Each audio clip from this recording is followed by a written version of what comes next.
Hello' everyone welcome back to my another blog. আজি হৈছে বুধবাৰ আৰু এতিয়া বাজি গ'ল 4টা। এয়া দেখিছেনে, ৰাতি 8টামান বজাত ভাবিলোঁ কিবা এটা বনাওঁ। লৈছোঁ আধা কাপ ৰিফাইন তেল, আধা কাপ চেনি, 1 কাপ গাখীৰ, আধা কাপ দিছোঁ, আধা কাপ থৈ দিছোঁ। 1 কাপ লৈছোঁ মই আশীৰ্বাদ আটা, অকণমান 1 চামুচমান কোকোৱা পাউডাৰ আৰু ভিনেগাৰ লৈছোঁ 1 চামুচ।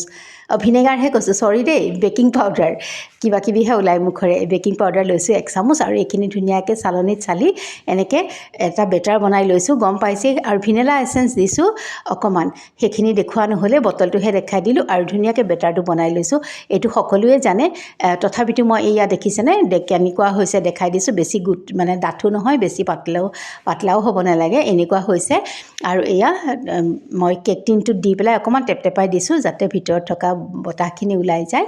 আৰু সকলোৱে জানে, দেখিয়ে থাকে, মই এয়া কেৰাহীটোতে বনাওঁ। আৰু তাতে অকণমান মই দি দিছোঁ নিমখ তলত, আৰু একো ষ্টেণ্ড মই ব্যৱহাৰ কৰা নাই। তাৰপাছত ঢাকি থৈ দিছোঁ। তাৰপাছত সেইটো থৈ পেলাই চিমত থৈ পেলাই আহিলোঁ মহাদেৱ চাবলৈ হটষ্টাৰত। আৰু তাৰপাছতে গৈ দেখোঁ ধুনীয়াকৈ মোৰ কেক হৈ আছে। 45 মিনিটত ধুনীয়াকৈ কেকটো হৈয়ে গ'ল। চিৰিয়েল চাই পাহৰিয়ে গৈছিলোঁ দেই কেকটোৰ কথা, কিন্তু পটককৈ গ'লোঁ মানে পাকঘৰত ভাতৰ কিবা চাবলৈ, দেখিছোঁ কেক হৈ আছে। আৰু ভাত পানী খাই ঠাণ্ডা হোৱাত কেকটো এয়া ইফালে উলিয়াই লওঁ। ৰাতিপুৱা তেতিয়াহে আকৌ আৰামত খাব পাৰিম। ৰাতিপুৱা এইবোৰ কৰিবলৈ সময়ে নাথাকে, কেক চেক কাটিবলৈ। তাৰপিছত এইটো চাওকচোন, ভালেই হৈছে, বেয়া হোৱা নাই। আৰু তলত ধৰাও নাইকিয়া। এয়া চাওক, গেছৰ ফ্লেমটো খালি চিমত ৰাখিব লাগে, কেকটো খুব ধুনীয়া হয়, বেয়া হোৱাৰ কথাই নাথাকে। এয়া চাওকচোন, এতিয়া মই ধুনীয়াকৈ কাটি লওঁ, অকণমান দেখাই দিছোঁ আপোনালোককো। আৰু আজি মানে মই একদম সৰু ভিডিঅ' এটা লৈ আহিব খুজিছোঁ, বেছি দীঘলীয়া কৰিব খোজা নাইকিয়া।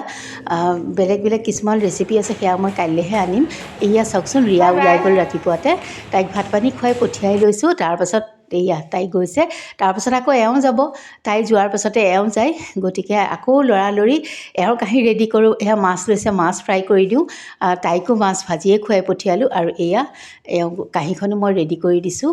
তাৰপিছতে সেয়াকে অকণমান শ্বেয়াৰ কৰিছোঁ। মাছৰ ৰেচিপি কাইলৈহে আনিম। তাৰপিছত এওঁলোকক পঠিয়ালোঁ, আহিল নহয় পাৰ্চেল, আহিল গেছ, সেইবিলাক কৰোঁতে সময় যায়। তাৰপিছতে এয়া আহিল ৰিয়া 3টা বজাত, তাইক খাবলৈ দি লৈছোঁ। আজি টেঙা কেনেকুৱা হ'ল মাছৰ টেঙা? টেষ্টি। আৰু পৰহিদিনা ৰাতি 8টা বজাত ক'লে, মা মোৰ ভোক লাগিছে, কি দিওঁ এতিয়া বনাই? এয়া এগ পোষ্ট এটা কৰিছোঁ, তাতে দি দিছোঁ চীজ আৰু অকণমান অৰিগেনো, কাষত সেয়া চানাও ছটিয়াই টেষ্টি কৰি লৈছে।